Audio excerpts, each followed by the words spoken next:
咚咚，麥咚咚，麥咚咚，麥咚咚，豎起耳仔窿。每2個禮拜一次，聽古仔，認識世界奇趣事。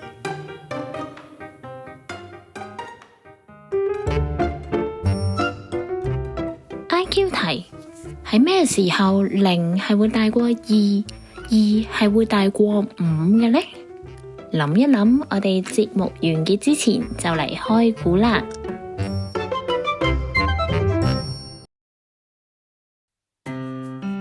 交棒除夕大冒險。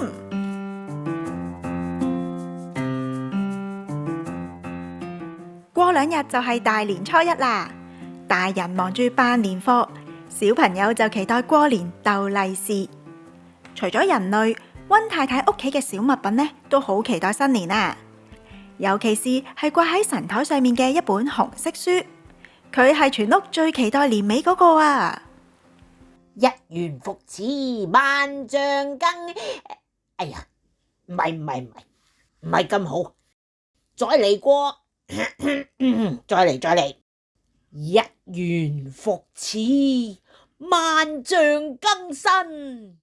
多謝大家。新加入嘅練習簿弟弟望住呢個伯伯，日日都對住塊鏡練習，好奇想知道佢準備緊啲乜嘢，所以就去請教百科全書阿姨啦。姨姨，嗰個伯伯係邊個嚟㗎？你講通勝啊？通勝？嗰個名咁得意嘅？等我慢慢講過你聽啦。通勝呢，原名係通書，因為同廣東話贏書個書字同音，大家覺得唔吉利，所以啲人咪習慣叫佢做通勝咯。咁佢係咩書嚟㗎？佢又喺度練咩啊？民間習俗上面嚟講呢，華人要做特別嘅嘢嗰陣，就會揀個好日子，咁佢哋就會睇下通勝啦，例如結婚啊、搬屋、店鋪開張等等。一本通勝呢，只會記載嗰一年嘅資料㗎咋，所以每一年年尾，通勝都要交棒俾新一年嘅兄弟，咁啲資料先會準確㗎。你睇下，通勝伯伯依家咪練習緊交棒儀式上面嘅演講咯。哦，溫太太返嚟啦，通勝伯伯一見到佢放低香燭譜嘅紙袋，就啾一聲咁樣走埋去，衝咗入好似山窿嘅紙袋裏面。嘿，兄弟啊，你喺邊度啊？不過跟住佢行出嚟嘅唔係一本通勝，係一對蠟燭姊妹喎。唉，頭先溫太趕巴士，整跌咗個袋，就漏咗通勝大哥喺巴士站啦。呢個消息簡直係晴天霹靂啊！通勝伯伯嘅眼淚滴濕晒自己本書嘅封面，書架上面嘅其他小物品都喺度細細聲議論紛紛。哎呀，通勝阿伯咪交唔到棒吓！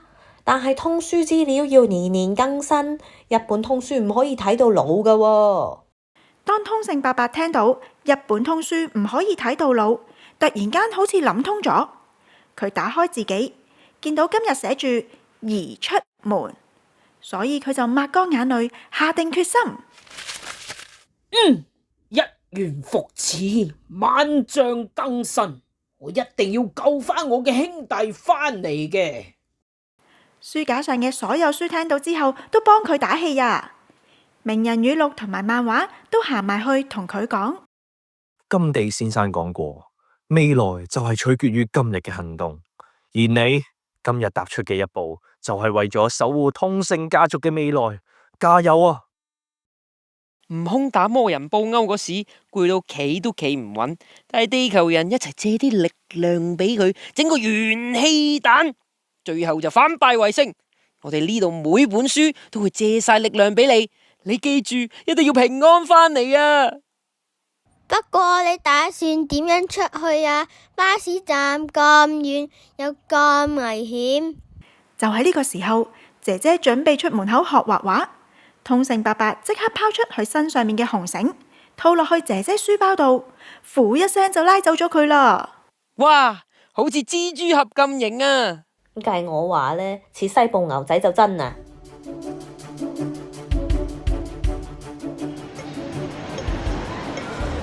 哇！農曆新年之前條街真係好熱鬧，好多人啊！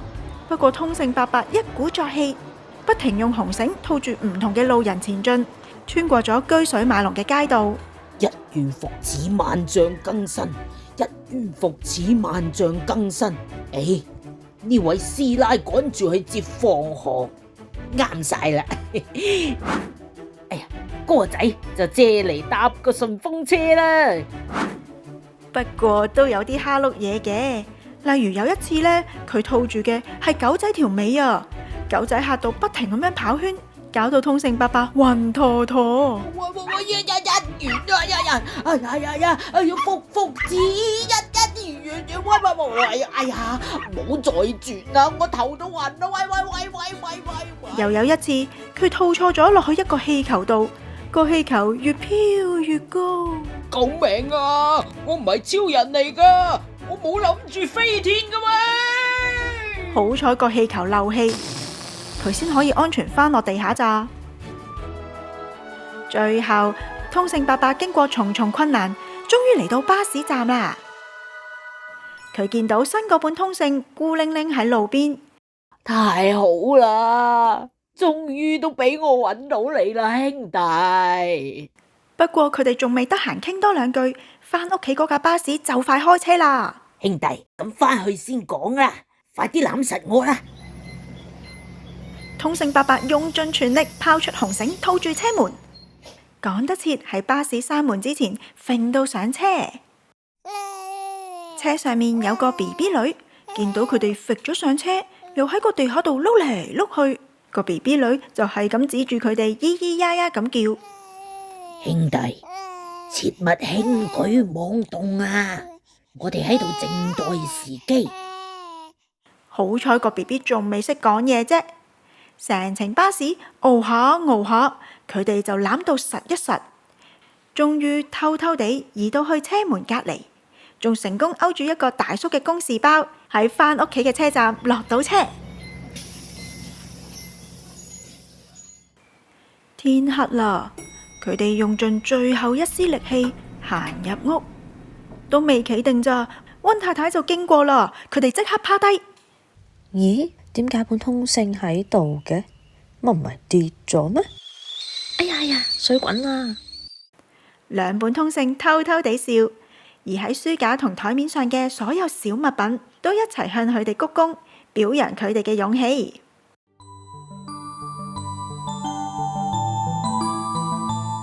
呢一晚，溫太太一家熱熱鬧鬧咁樣食緊團年飯，同時喺書架度都舉行緊盛大嘅通勝交棒儀式。多謝各位呢一年嚟嘅支持，仲有今日嘅鼎力相助，我先可以完成任務咋。新一年，請大家繼續多多支持我嘅新兄弟啦！兩本通勝帶領大家一齊高舉雙手，大嗌：一元復始，萬象更新。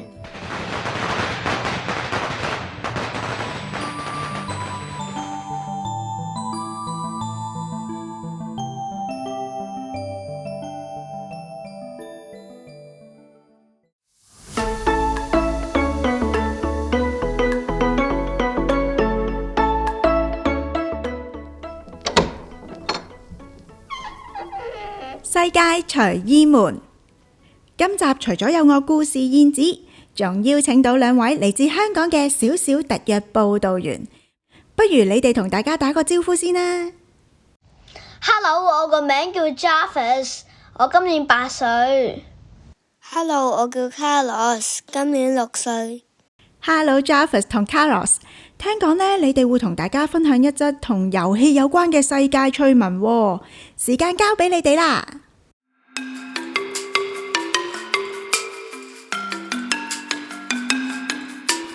黑猩猩玩 Minecraft。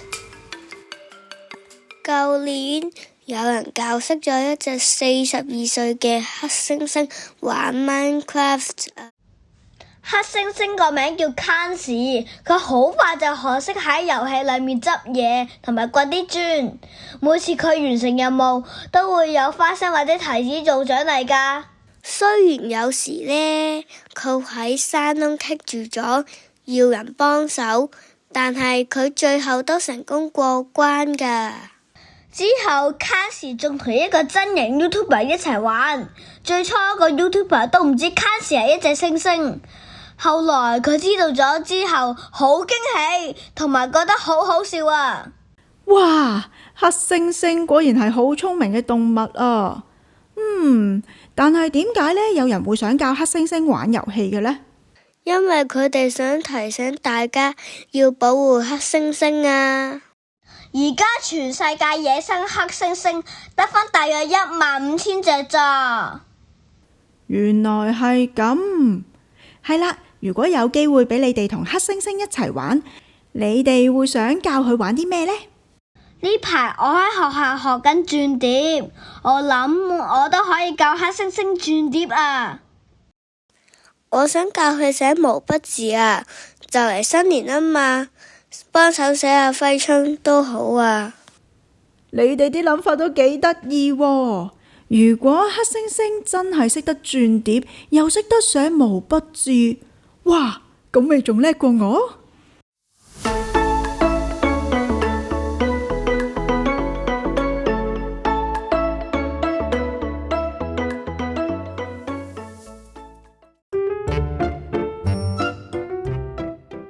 ？IQ 題：喺咩時候0係會大過2，2係會大過5嘅呢？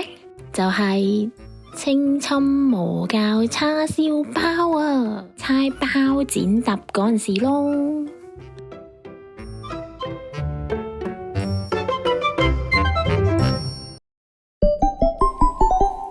大家聽完通勝伯伯嘅故事，仲記唔記得佢嘅口頭禪係乜嘢呢？